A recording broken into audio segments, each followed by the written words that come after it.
I'm Shane White. I am the Director of Student ERP Applications at Ohio State. This is my 10th year at Ohio State, and I oversee developers and the product managers that kind of make the software go on a day-to-day basis. So they're the ones who are making changes if need be. They're the ones who are making sure that the data is correct and in the correct place, and making sure that the system does what we need it to do.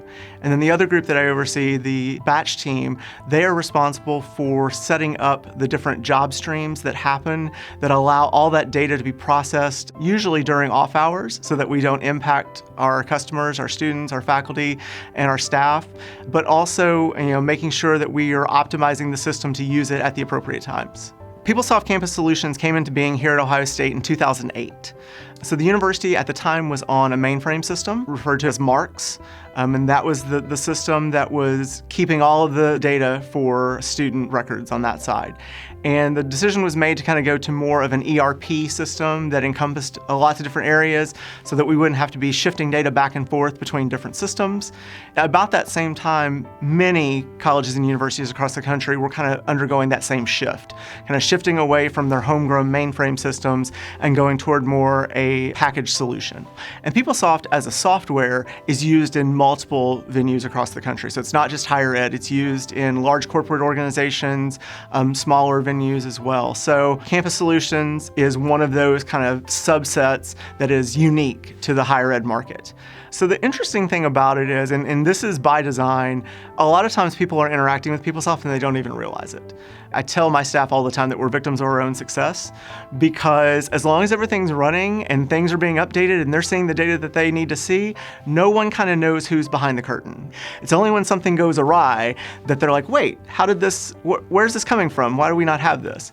So we feed a lot of that information. So if you look at the OSU mobile app, the information that they're getting about course schedules, about grades, about student bill, about how much they owe, financial aid, all of that's coming from PeopleSoft.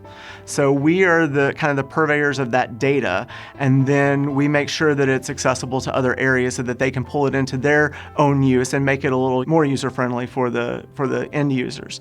From the student side, so majority of what they do with us is primarily through the OSU app, but then also they do a lot of stuff through our self-service, through what used to be called My Student Center, and I think is now My Buckeye Link. So in that My Buckeye Link area, there are lots of deep links embedded into PeopleSoft.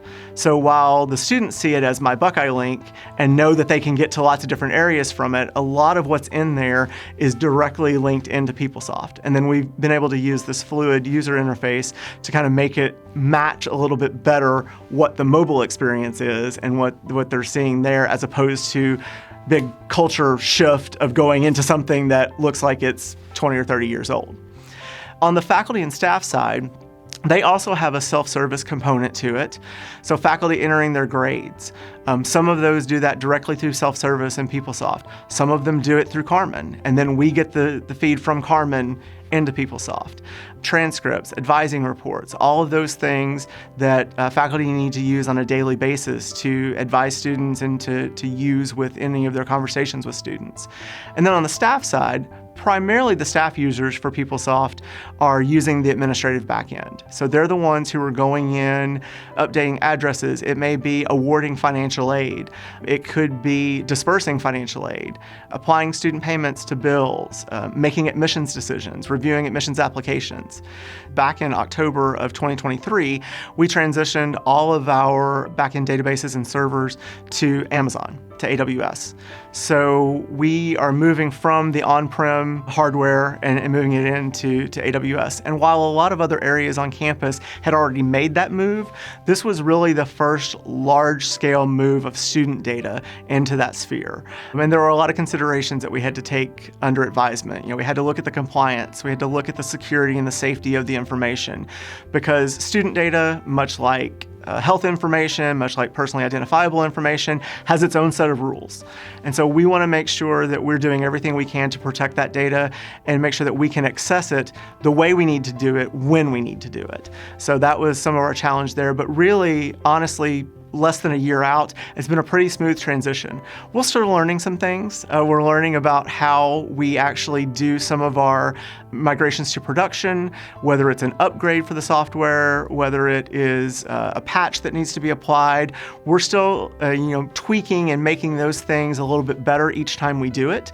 But for the most part, that has been a really successful change for us and has resulted in some cost savings as well, which is great.